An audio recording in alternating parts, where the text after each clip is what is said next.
നമ്മളെ ഫോണിൽ volume button ഉണ്ടാവും. ഈ വോളിയം ബട്ടൺ ഇത് നമ്മൾ വോളിയം കൂട്ടാനും കുറയ്ക്കാനും മാത്രം ഉപയോഗിക്കുന്നത്. എന്നാൽ ഇതിനെക്കൊണ്ട് വേറെയും പല സംഗതികളും ചെയ്യുക. അതുപോലൊരു സംഭവമാണ് ഇന്നത്തെ ഈ വീഡിയോ. തീർച്ചയായിട്ടും ഉപകാരപ്പെടും. അതുകൊണ്ട് വീഡിയോ മുഴുവനായിട്ട് കാണുക, കണ്ടിട്ട് അഭിപ്രായം അറിയിക്കുക. നമ്മളിപ്പോൾ ഫോണിൽ പാട്ട് കേൾക്കുന്നേരം നമ്മൾ സ്ക്രീൻ ഓഫ് ചെയ്യും, ഒരുത്തേൽ വെക്കും. അങ്ങനെയുള്ള സമയത്ത് സ്ക്രീൻ ഓൺ ചെയ്യാതെ തന്നെ ഈ വോളിയം ബട്ടൺ ഉപയോഗിച്ചിട്ട് നമുക്ക് നെക്സ്റ്റ് പാട്ട് ഇങ്ങനെ പാട്ട് മാറി മാറി എടുക്കാം. അതിനെന്താ ചെയ്യേണ്ടത്? വോളിയം എന്ന് പറയുന്ന ചെറിയൊരു ആപ്ലിക്കേഷൻ ഇൻസ്റ്റാൾ ചെയ്യുക. വളരെ ചെറുതാണ്, ലിങ്ക് ഡിസ്ക്രിപ്ഷനിലുണ്ട്. നമുക്ക് ഇതെങ്ങനെ സെറ്റ് ചെയ്യാൻ നോക്കുക. ഓപ്പൺ ചെയ്താൽ ഇവിടെ ഒരു ഏരോ മാർക്ക് കാണും. 1-2 പെർമിഷൻ ചോദിക്കുക, അതും അലോ ചെയ്ത് കൊടുക്കുക. പെർമിഷൻ ഒക്കെ കൊടുത്തു കഴിഞ്ഞാൽ ഇവിടെ ഒരു ടിക്ക് മാർക്ക് ഉണ്ടാവും, അതൊന്ന് കൊടുക്കുക. പിന്നെ ഇതാണ് ഇതിന്റെ സ്ക്രീന്. ഇവിടെ വേറെ കാര്യമായിട്ടൊന്നുമില്ല.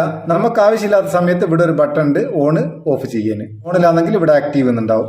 ഇനി നമുക്ക് എന്ത് ചെയ്യാം? നമുക്ക് ഫോണിൽ ഒരു പാട്ട് വെക്കാം. ഒരു പാട്ട് ഞാൻ വെച്ച് സൗണ്ട് കുറയ്ക്കട്ടെ. എന്നിട്ട് സ്ക്രീൻ ഓഫാക്കിയാലും ആ പാട്ട് ഇങ്ങനെ പാടും. ഇനി ഈ വോളിയം ബട്ടൺ ഇങ്ങനെ ലോങ് പ്രസ് ചെയ്യുന്നേരം കണ്ടോ, വേറെ പാട്ട് ഇങ്ങനെ ലോങ് പ്രസ് ചെയ്യുന്നതിനനുസരിച്ച് വേറെ പാട്ട് ഇങ്ങനെ വന്നുകൊണ്ടിരിക്കും. അപ്പം നമുക്ക് സ്ക്രീൻ ഓഫിലുള്ള ഫോണിൽ പാട്ട് കേട്ടോണ്ടിരിക്കുക. അടുത്ത പാട്ട് എടുക്കാൻ വളരെ ഉപകാരമാണ്. സ്ക്രീൻ ഓൺ ചെയ്യേണ്ട. അതുപോലെ തന്നെ നമുക്ക് ഇവിടുന്ന് വോളിയം കൂട്ടുകയും കുറയ്ക്കുകയും ചെയ്യാം. ലോങ് പ്രസ് ചെയ്താൽ അടുത്ത പാട്ട് സാധാരണ നോർമലായിട്ട് നമ്മൾ വോളിയം കൂട്ടാനും കുറയ്ക്കാനുള്ള അതുപോലെ ഉപയോഗിക്കാം.